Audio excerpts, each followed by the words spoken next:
This is a stimulus update and daily news report. Got some important update to share with you. The House has just passed a brand new bill, and a bill has just passed in the Senate. $1,000 checks are going out today, and 2 weeks left to claim direct payments between $300 and $600. And inflation is taking a big toll on seniors. And we're going to hear from a Democrat of what is going to be done to change the country in a positive way. And I'll give you some other important updates as well. Hope you're having a fantastic Friday. If you appreciate the fact-based, fast-paced updates, hit the like button down below and subscribe to the channel for more daily, straight-to-the-point updates on matters that financially matter to you. So the House passes bill allowing Puerto Rico to vote on statehood independence. So the House passed a bill yesterday that would allow Puerto Rico to hold first ever binding referendum on whether to become a state or gain some sort of independence, in a last-ditch effort that stands little chance of passing in the Senate. So this bill passed 233 to 191 with some Republican support, and it's going to give three options: statehood, independence, or independence with free association. So I'm curious, what are your thoughts? Should Puerto Rico become a state? Should it be independent? Should it be something in between? Let me know your thoughts on that. Unlikely to pass in the Senate, but we'll see what happens with that. And then the Senate passes $847 billion defense bill, forcing Biden's hand on vaccine mandate. So basically, the vaccine mandate is no longer going to be for the military. And this just passed yesterday. It was an 83 to 11 vote. So basically, a lot of Republicans supported that, and Democrats as well. And then it was originally supposed to be $802 billion, but it actually went up to another $45 billion. So now it's up to $847 billion. And yes, so $817 billion of that, or $30 billion, is going toward nuclear weapon development, overseen by the Energy Department. There are fighter jets. There's building new ships. So a lot more defense things. So I think that's a lot. This is like a big record. Not to say that it's not important to maintain our military, but I think the big question a lot of people have is the money being used efficiently? I don't know. Just because we have a strong military and we want to keep it strong doesn't mean that a lot of shadiness is going behind closed doors and money may not be accounted for. But yes, that's a big question there, which not many people question. And then Senate rejects Manchin's energy permitting amendment to defense bill. So originally Joe Manchin was supposed to get his back scratched. And so if you don't know the backstory, so Joe Manchin supported the Inflation Reduction Act, and in turn, he was going to have his energy permitting bill passed standalone. It didn't work. Tried to get fit in a few other things. That didn't work. And the defense bill was supposed to go into there. That didn't work. So it looks like Joe Manchin got screwed here, and it was blocked. So it looks like no deal for Joe Manchin. I guess that's politics. And then an error email leaves 9 million student loan borrowers in limbo. So it looks like 9 million people for student loan forgiveness were sent an email saying that they were approved for it, for the $10,000. And then on Tuesday morning, after receiving an email reversing course on what they thought was an approval of their student loan application. So I guess an email was sent saying, sorry, no, that is not the case. You will not be approved for that. Speaking of student loan forgiveness is headed to Supreme Court. What that means for the payment pause. So yeah, it's heading to Supreme Court again. They're trying to appeal it again to try to get these $10,000 student loan relief payments through forgiveness, but it doesn't look like it's going to happen. It's getting blocked and blocked, so this may drag out for months, maybe even a year before we see anything. But talking about the student loan pause, that went into effect March of 2020, and it will be in effect until May 1st. So that's 2 full years of no interest accumulated and no payments. So I could see the White House saying, hey, we couldn't get student loan forgiveness through, but look, hey, there was 2 years of no payments or anything like that, and maybe they may extend it a little longer in place of the student loan forgiveness. That's just my opinion, what I see happening. So stimulus update, direct one-time $1,000 bonus checks to be sent out to millions tomorrow, actually today, December 16th.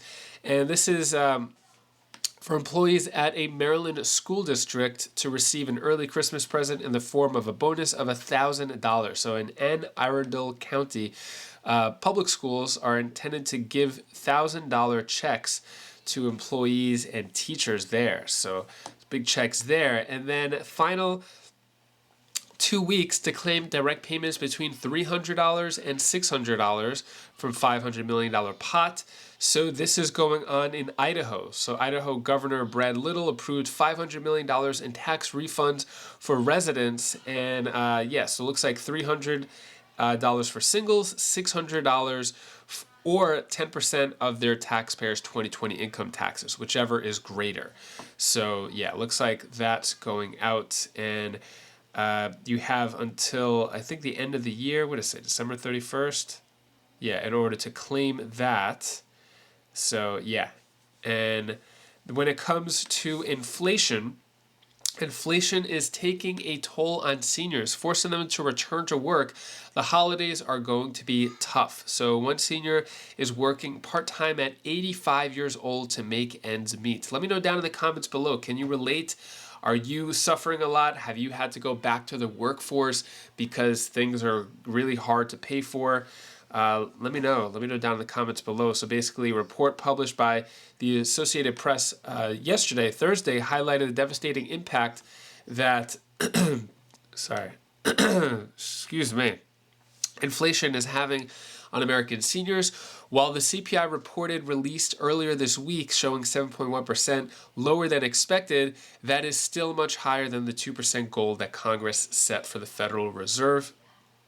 So not looking good for seniors, and it looks like seniors are suffering a lot, saying inflationary pressures may be starting to ease, but higher prices throughout much of 2022 are still taking a toll on older adults, with a larger share of people angry, saying they felt their finances were worse off than a year before. Yeah, so can you relate? Let me know down in the comments below. Are your finances getting worse and worse? So what is going to be done about this? Well, let's hear from Democrat Ro Khanna of what the Democrats plan on doing for 2023, a new year. Let us ask somebody who will be in a position to help get something done. Democratic Congressman from California, Ro Khanna. That says it. Americans, and for a long time this has been the case, want Congress to work together. They're tired of the yelling and the screaming and the posturing and the I'm a Democrat, I can't work with you, or I'm a Republican, I can't work with you. They just want legislation that will improve their lives. So as you look ahead to 2023, what can get done? Well, Katie, I couldn't agree more. And Senator Rubio and I actually just this week came out with a bill to bring manufacturing back to the United States, to create an economic development council that says if you are creating critical industries, we will fund you and have manufacturing. And we're going to do a joint op-ed. That's something that could pass. The CHIPS Act, which passed last time, totally bipartisan. So I think when it comes to reshoring, when it comes to investing in our country, that can be bipartisan and get done. I know it's not your party, but currently the Republicans in the House going into next year having a bit of a spat over who's going to be the speaker. That's putting it mildly. Kevin McCarthy might be in a position where he's going to be beholden to the more extreme parts of his caucus because he might have to compromise in the motion to vacate, which we talked about at the top of the show, so we don't need to explain it again. But do you see that situation as a problem for Democrats, even if they did want to work with Republicans? It's going to make it tough. I mean, I think Kevin McCarthy is going to realize what John Boehner realized, that Nancy Pelosi was pretty extraordinary in what she did. And he's going to have to come to Democrats on key votes, like keeping Ukraine funded, like making sure that we're not defaulting on the debt. But at the end of the day, I hope for the sake of the institution that he doesn't give in to demands that totally weaken the speakership, where we're having a change every few weeks. How do you feel about the two-party system? Look, I support actually third-party candidates. I've always said that. I think it would be healthy for our democracy. But the question is, what are you standing for as a third party? I'm a proud Democrat. I've started interning for, Jimmy Carter and worked when Barack Obama was running for the state Senate. I understand, but the parties make it so that you can't find compromise. And we talked about Kirsten Sinema up top as well. She says she's moving to be an independent so that she can make deals with both sides, so that she's not beholden to one party. I mean, we'll see what she ends up doing when she's next year in her role as senator. But do you see the two-party system as limiting to get things done? No, because the CHIPS Act, I worked with Senator Rob Portman. We just passed actually a quantum computing bill going to the president's desk, worked with Representative Nancy Mace. Senator Rubio and I are doing this bill on manufacturing. Here's the thing with Senator Sinema, with due respect. It depends, what are you standing for as an independent? The problem many of us had is she is standing for tax cuts for hedge funds, and that's something that actually populist Republicans and populist Democrats disagree with. So I think it's fine to be independent. The question is, what are you going to be independent for? You talk about a new economic patriotism, and you clearly, with the bills you've gotten behind, the compromises that you've sought, you're moving in that direction. Is there more room in doing things that create jobs? Is there more room in certain sectors to find compromise than others? Absolutely. And I think making America a manufacturing superpower is one of those areas. Look, we didn't make masks in this country. We didn't make enough Tylenol. We don't make antibiotics. People said, what happened? We don't make semiconductors. We offshored so many jobs, decimated factory towns. That's something Republicans and Democrats agree on. And there is an opportunity to do what Alexander Hamilton did, rebuild America to a manufacturing superpower. And there are a lot of good Republicans, actually, who disagree with me on a lot of things, but agree on that. When you spend some time in the middle of the country, places that maybe didn't expect to see you, what do you hear from people when you talk about these ideas, this new economic patriotism? What's the message that you want to send to other Democrats in your party leadership about how to message, how to bring back some of those voters that now see the Republicans as their future, not the Democrats? One is to listen and listen with respect. Two is to acknowledge people's anger and grievance. The working class and middle class was hollowed out in this country. They say their jobs were shipped offshore to China, to Mexico, and all we offered was an unemployment check or trade adjustment assistance. We didn't care. And so first is acknowledging the anger, and second then is having a vision that's going to deliver. And it's not going to be overnight. If we spend 30 years offshoring the jobs, we've got to spend at least a decade delivering to earn back trust. It's going to be a slow, painful process, but we can start now. Immigration is a big deal right now. They're seeing a surge of immigrants at the border in Texas, so much so that some of the border cities can't handle the overflow. Is there a bipartisan solution, a immigration compromise that can be had in 2023? There is. We've passed a bipartisan bill in the House, the Farm Modernization Act. One that's passed and sent to the president's desk. The challenge is the Senate. Look, here's what the bill does. Increase border security. Well, the challenge is going to be the House next year, more so than the Senate. Fair enough. And the question is, can we come together on a basic principle, have increased border security, but have people come here to be able to work and then have some path to being able to have permanent status as workers? That would make it far more orderly than having them cross the border at great risk to their lives and at great destruction to the property of people in America who are on the border. I think the ideas are there. The challenge is, look, candidly, it's very hard to take that position in a Republican primary today. When Marco Rubio tried doing that in 2016, he was attacked, and one of the reasons he didn't win. So I think that is honestly the challenge. So what are your thoughts? Are things actually going to be different for 2023, or is it going to be the same thing again now with a House majority for Republicans, Democrats in the Senate? Is there just going to be gridlock and almost nothing done again? Let me know your thoughts on that. And that is all the news that I have for you today to hopefully brighten your day a bit. Here's my daughter Bella's tip of the day.